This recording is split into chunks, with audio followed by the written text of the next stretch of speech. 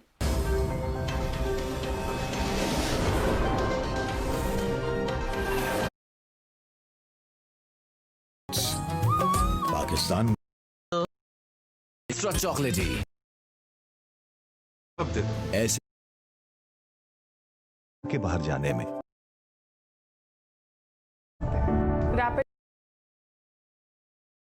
سے زندگی جو یورپی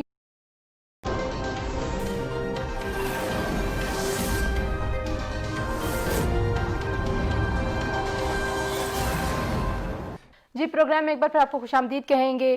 ثبوت آگے بھارت نے کس طریقے سے پاکستان کے خلاف لابی کی ہے اور جھوٹ کا استعمال کرتے ہوئے لابی کی ہے, اور اس میں جو یورپی یونین کی پارلیمنٹ ہے اس کا نام بھی خراب ہوا. یونائٹڈ نیشنز کیسے اداروں کو دستخط کر کے اپنے ہاں انٹری دیتا ہے, یونائٹڈ نیشنز کی اسکروٹنی کے اوپر بھی سوال اٹھ رہے ہیں, تو یہ ادارے کیا کریں گے اس پہ بھی ہم بات کریں گے. لیکن جعفر صاحب, آپ کمل کی بات کو رسپونڈ کرنا چاہ رہے تھے, آپ پہلے رسپونڈ کر دیں, پھر ہم حل کی طرف بھی کچھ بات کریں گے.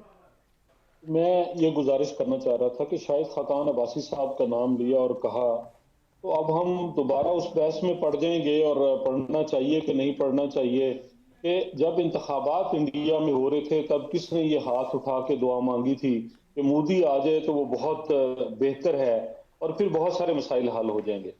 لیکن میں یہ گزارش کروں گا کہ جب نیشنل انٹرسٹ کی بات آئے تو بہت ساری مجھ میں غلطیاں ہوں گی, بہت ساری کسی دوسرے میں خامیاں ہوں گی, نقطہ نظر کا اختلاف ہوگا, تب ہمیں ایک آواز ہو کے بولنا چاہیے. اور وہ ایک آواز کیا ہے کہ ابھی چند دن پہلے انڈین آرمی چیف سعودی عرب کا دورہ کر کے آئے ہیں, ابھی کچھ دن پہلے OIC کی جو میٹنگ ہوئی, کشمیر کہیں ایجنڈے پہ نہیں ہے, تو پھر ویئر آئی اسٹینڈ, میں کیا کرتا ہوں, میری کیا لابنگ ہے, میری کیا خارجہ پالیسی ہے, میں کیا کام کرنے جا رہا ہوں.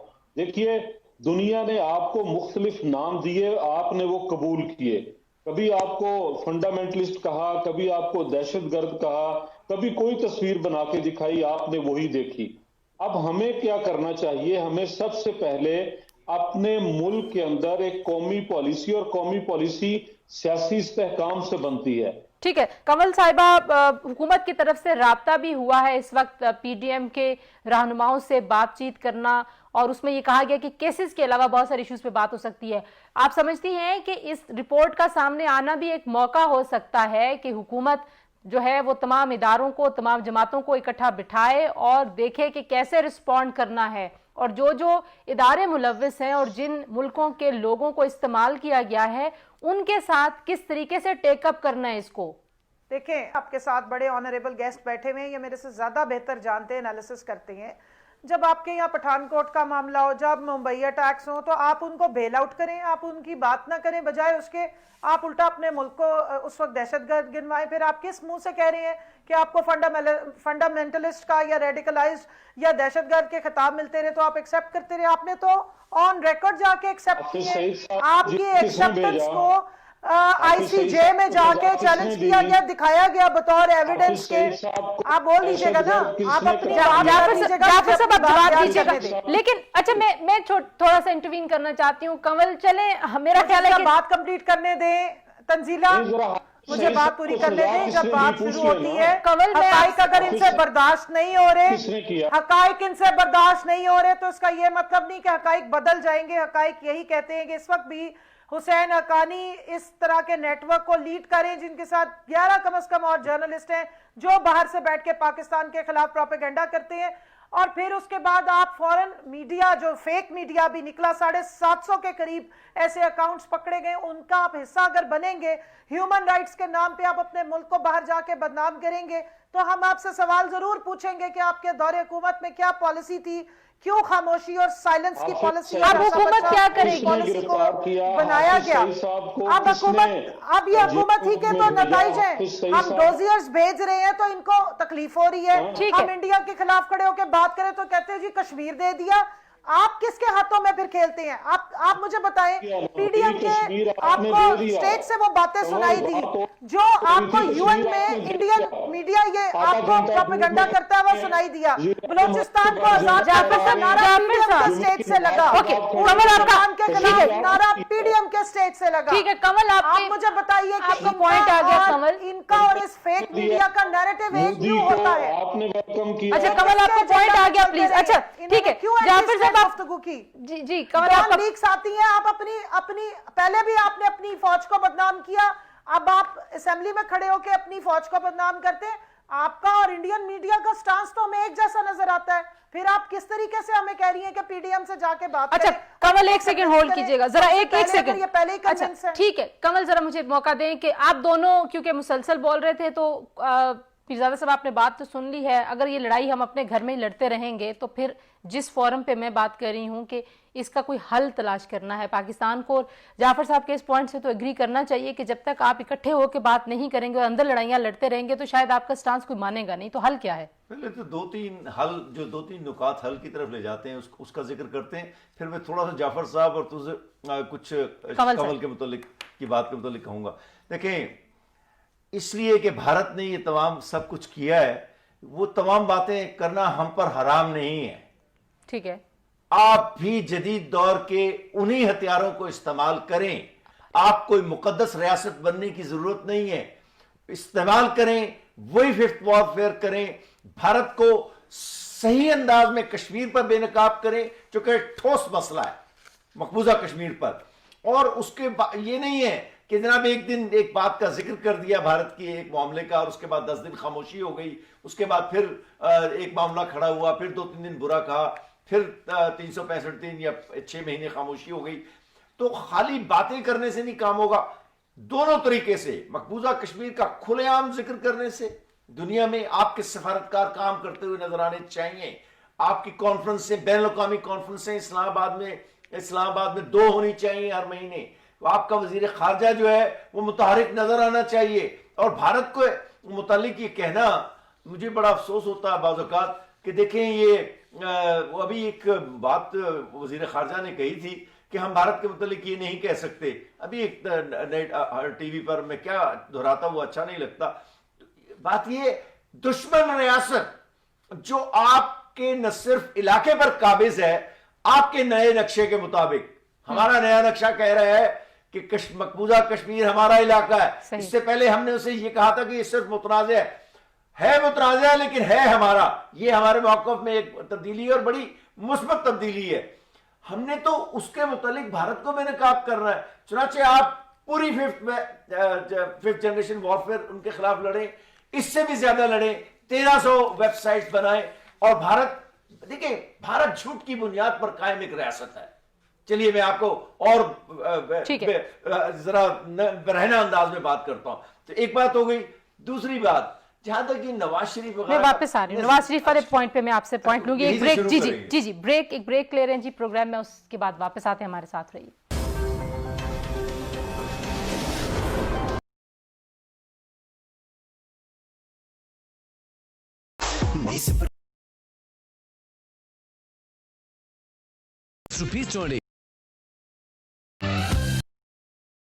نواز شریف کے میں تو سپریم کورٹ کے مطابق مجرم نواز شریف کے بہت بڑے حمایتی ہیں، طرفدار ہیں، اور ان کا حق ہے، کیوں نہیں، ایسے ہی ہوتا ہے نا سیاست میں، لیکن حقائق یہ ہیں اور حقائق بڑے سخت تلخ ہیں کہ نواز شریف نے اس ملک کے ساتھ بڑی زیادتی کی ہے۔ وہ پٹھان کوٹ کا ذکر آپ نے کیا تھا، ہم انڈیا پہ ان دنوں ہم نے 4.5 گھنٹے اس دن پروگرام کیے تھے جس دن یہ واقعہ ہوا تھا، یقین کیجئے کہ سر شرم سے جھک جاتا ہے کہ جب آپ انڈین ٹیلی ویژن پہ جاتے ہیں وہ کہتے ہیں آپ کے وزیر اعظم نے تو ابھی ہمیں فون کر کے کہا ہے کہ دیکھیں یہ ذرا ہم ذرا خاموش ہو جائیں، ابھی کوئی ایکشن نہ کریں، ہم کوئی اسے کیا کہتے ہیں اس پر مزید سوچ بچار کرنا چاہتے ہیں۔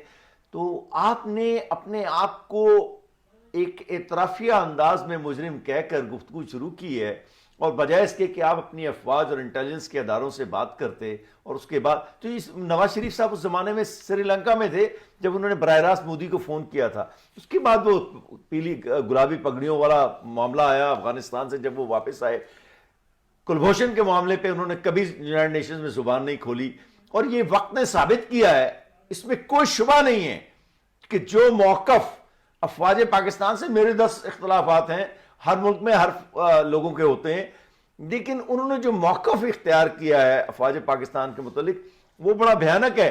وہ تو بھارت کا موقف ہے کہ پاکستانی افواج جو ہیں کشمیر میں دہشت گردی کرا رہی ہیں، یہی موقف ہے. اچھا یہی ڈان لیکس میں ہوا تھا.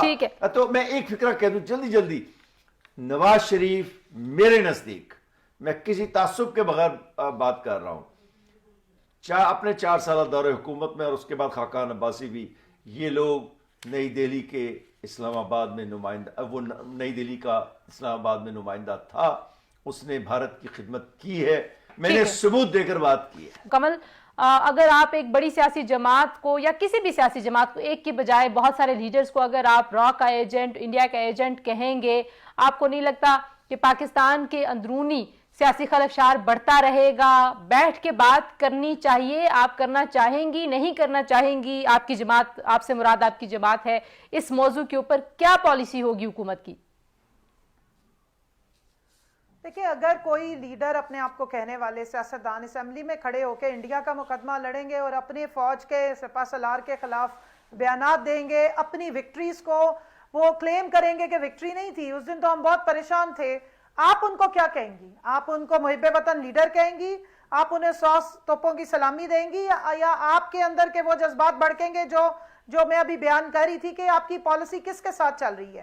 مجھے بتا دیں، ایاز صادق صاحب کے بیان پہ آپ بہت خوش ہوئی تھی، تالیاں بجائی تھی اور آپ نے ان کے لیے میڈل تیار کروایا تھا، یا آپ کو اندر دل میں تکلیف ہوئی تھی کہ آپ کی ایئر فورس نے ایک بہترین وکٹری، جس کو وہ خود مانے، جس پہ اگلے دن نریندر مودی نے آ کے کہا کہ اگر ہمارے پاس رافائل طیارے ہوتے تو ہم شاید یہ والی ہماری حالت نہ ہوتی، وہ مان رہے تھے کہ ہماری سبکی ہوئی ہے، وہ سمجھ رہے تھے کہ ہمیں پریشانی ہوئی ہے، وہ جھوٹی سٹوریاں آگے سے بنا رہے تھے، وہی کھڑے ہو کے 1 سال کے بعد اب آپ آپس میں لڑیں گے، ماضی کے بیانات کے اوپر ریکارڈ کسی بھی جماعت کا صحیح نہیں ہے. اگر ماضی کے بیانات پہ لڑائی آپ لوگ لڑتے رہیں گے تو آگے کیسے بڑھیں گے؟ میرا سوال صرف یہ ہے، آگے بڑھنے کے لیے کیا کرے گی پاکستان تحریک انصاف کی؟ اگر آپ تنزیلہ، آپ آئسولیشن میں کوئی بات نہیں کرتے، ہر چیز کا کوئی کانٹیکسٹ ہوتا ہے اور ہسٹورک فیکٹس جو ہیں وہ ہمیشہ کوٹ ہوتے ہیں.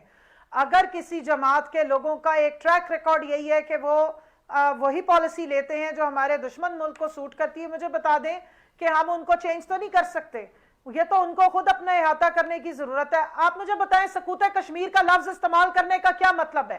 کہ آپ کمپرومائز کریں، آپ ایکسیپٹ کریں، آپ انڈائریکٹ میسیجنگ کریں عوام کی کہ کشمیر ہم دے چکے ہیں، بس چپ ہو جاؤ، کیونکہ آپ نے 10 سال آواز نہیں اٹھائی، آپ نے کوئی پالیسی نہیں بنائی. یہ کدھر تھا مولانا فضل الرحمان جو کشمیر کے نام پہ روٹیاں کھاتا رہے؟ کیا اس نے تحریکیں چلائی کبھی اس نے کشمیر کے لیے؟ آپ ان کو لیڈر بے شک مانگنے، میں نہیں مانتی ان کو لیڈر، نہ میں ان کو لیڈر مانتی ہوں اور نہ میں سمجھتی ہوں کہ ان کی سیاست کی ڈائریکشن صحیح ہے. ٹھیک ہے، سیریس سیاست کرے، پاکستان کے حق میں سیاست کرے، 100 بسم اللہ. طارق پیرزادہ صاحب سے اور آپ سے آپس میں ڈیفرنسز ہوں، جی ٹھیک ہے، ہمارے 100 ڈیفرنسز ہوں، لیکن اگر آپ عوام کے اور پاکستان کی نیشنل سیکیورٹی کے انٹرسٹ کے خلاف بیان دیں گے، آپ ہوں گے اپنے گھر میں بہت بڑے لیڈر، ہم نہیں مانتے. ٹھیک ہے جی، آخری کامنٹ آپ تینوں سے. طارق پیرزادہ صاحب، کشمیر کا مقدمہ ہم کیا کہیں؟ اب یہ ساری سچویشن بھی ہمارے سامنے ہے، یہ تو آپس میں لڑائی ختم ہونے کو نظر نہیں آتی. دیکھیں، آج ہی یہ آپس کی لڑائی نہیں ہے تنزیلہ، اس کو آپ غلط فریم کر رہی ہیں. نہیں، مطلب آپس کی لڑائی سے مراد یہ الزامات ادھر سے بھی لگتے ہیں، کمل آپ کی طرف سے بھی لگتے ہیں، اور دونوں طرف سے الزامات کا سلسلہ. آپ سٹیٹمنٹس اٹھائیں، میں کوئی الزام نہیں لگا رہی ہوں. آپ نیشنل اسمبلی کی سپیچ اٹھائیں، خواجہ آصف کی اور ایاز صادق کی، اور آپ خود بتا دیں. بہت ہو گیا، مجھے موقع دے، میں ایاز صادق صاحب کی سٹیٹمنٹ بتاتا ہوں. جی جعفر صاحب پہلے آپ بتا لیں، پھر میں پیرزادہ صاحب سے کامنٹ لوں گی. جی، فضل الرحمان صاحب کے متعلق فرما رہی ہیں کہ میں نہیں مانتی، آپ بے شک نہ مانیے. آپ ذرا افغانستان اور کشمیر کے اندر میرے پاکستانیوں کی شہداء کی میرے کلاس فیلوز موجود ہیں، میں حصہ رہا ہوں. ہم جا کے وہاں لڑتے رہے ہیں، ہم جہاد کرتے رہے ہیں. آپ یہ لکھ لیجئے، ریکارڈ کر لیجئے، جہاد کے علاوہ کشمیر حاصل کرنے کا کوئی اور طریقہ نہیں ہے. یہ بیٹھ کے باتیں کرنے سے اور ٹویٹر کے اوپر نہیں آزاد ہوتے. یہ تو نواز شریف کا موقف نہیں ہے، یہ تو آپ کا موقف ہے. میں مانتا ہوں اس بات کو اور مجھے اس موقف کا احترام ہے. بالکل، مجھے ذرا موقع دیں، مجھے کر لینے دیں بات. جی اب کشمیر کے کارڈ لگوانے والے جنرل پرویز مشرف صاحب ہوں، اور آج امریکہ میں ٹرمپ کو ثالثی کی دعوت دینے والے عمران خان صاحب اور جنرل باجوہ صاحب ہوں، اور عمران خان صاحب وہاں امریکہ میں بیٹھ کے کہیں کہ ISI طالبان کی کون ہے؟ طالبان وہ تھے جو لڑے تھے جا کے افغانستان کے اندر، افغانستان میں روس کے بٹرے لگوائے تھے. آج امریکہ کو پریشانی طالبان کی ہے، وہ وہاں سے نکل رہا ہے. آپ کے سر پہ بیٹھنے نہیں دیا طالبان نے. جو پاکستان کے اندر کارروائیاں کرتے ہیں وہ غلط کرتے ہیں. جو اپنے وطن کے اندر طالبان کا نام یا اسلامی قوتوں کا نام استعمال کرتے ہیں وہ کسی اور کے ایجنٹ ہیں، کسی اور روپ میں کام کرتے ہیں. کشمیر کا مقدمہ نواز شریف نے لڑا، برہان وانی کو اپنا ہیرو قرار دیا. اور آج بھی جہاں تک ایاز صادق صاحب والی بات، ایاز صادق صاحب نے تو پوچھا کہ آپ نے کہا تھا ابھی نندن کو گڈ جسٹر کے لیے چھوڑ رہے ہیں، اب بتائیے کہ کیا گڈ جسٹر آپ کو ملا؟ ٹھیک ہے. 4 دن رکھتے اچھا مجھے کیونکہ پروگرام کنکلوڈ کرنا ہے جعفر صاحب، آپ نے وضاحت کر دی اس بیان کی. نہیں دیا جی آپ نے ان کا پائلٹ پکڑا اور چھوڑ دیا. کیوں چھوڑ دیا؟ ٹھیک ہے. وہ آپ کے ملک پہ حملہ کرنے آیا تھا، اسے سزائے موت دیتے. ٹھیک ہے جعفر صاحب، کیونکہ وقت میرے پاس کم ہے، پھر زیادہ صاحب آپ کامنٹ کریں. دونوں کی گفتگو آپ نے سنی ہے. میں دونوں سے مراد یہ ہے کہ سیاسی قوتیں اس وقت پاکستان میں کیسے ایک صفحے پہ بیٹھ سکتی ہیں کشمیر اور انڈیا کے معاملے پہ. اصل میں بات یہ ہے کہ حزب اختلاف کے آدھے سے زیادہ لیڈر تو وہ ہیں جو اس وقت غیر منتخب ہیں. فضل الرحمان غیر منتخب ہے، اسی طرح بلاول صاحب کراچی کی سیٹ ہار گئے تھے، اور باقی لوگوں کا بھی حال کو ٹھیک نہیں ہے. یہ شاہد خاقان عباسی مری میں بری طرح ہرایا گیا، انہی کی آبائی حلقے نے ان کو نکال کر باہر پھینک دیا. ذرا جعفر صاحب میں آپ کے احترام کے ساتھ آپ اگر اجازت دیں میں ایک سیکنڈ میں ایک بات کہنا چاہتا ہوں. تو ان سب کو تو یہ وہ لوگ ہیں جو مسترد شدہ ہے بنیادی طور پہ، ان کے پاس کچھ نہیں ہے. مسئلہ صرف یہ ہے کہ عمران خان اس وقت کرپشن کی جس مہم کو لے کر آگے چل رہا ہے اس میں اور حزب اختلاف کے درمیان وہ مقام اتصال جو ہے وہ موجود نہیں ہے. ٹھیک ہے. تو میں یہ کہوں گا مختصر طور پر کہ مجھے دونوں کے درمیان مذاکرات یا مصالحت ہوتی نظر اس لیے نہیں آ رہی کہ یہ اصولوں کی بنیاد پر ہے. اگر PTI اس حزب اختلاف سے جس میں $15 ارب کی کرپشن کا الزام اس خاقان عباسی پر ہے اور باقی لوگوں پر بھی ہے جس کی تفصیل کی ضرورت نہیں ہے، لیکن نیب نے کچھ ثابت نہیں کیا. مجھے بتائیں عمران اگر ان کے ساتھ مذاکرات کرتا ہے تو عمران کی اپنی جو کرپشن کے خلاف جنگ ہے وہ تو پھر ایک جھوٹ کا پلندہ ثابت ہوگی.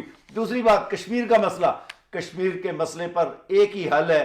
میں جعفر صاحب سے متفق ہوں. ٹھیک ہے، جہاد کے ذریعے ہو سکتا ہے. ٹھیک ہے طارق پیرزادہ صاحب بہت شکریہ. جو پیغام آذربائیجان سے آیا ہے نگورنو قراباغ کے متعلق وہی کشمیر کے متعلق ہمارے لیے ہے. اس کے لیے بازو آزمانے پڑیں گے. ٹھیک ہے جی. طارق پیرزادہ صاحب بہت شکریہ، جعفر اقبال صاحب بہت شکریہ، کمل شوذب صاحب آپ کا بھی بہت شکریہ. جی PDM پہ بات ادھار رہی، کل کے پروگرام میں انشاءاللہ اس پہ مزید بات کریں گے.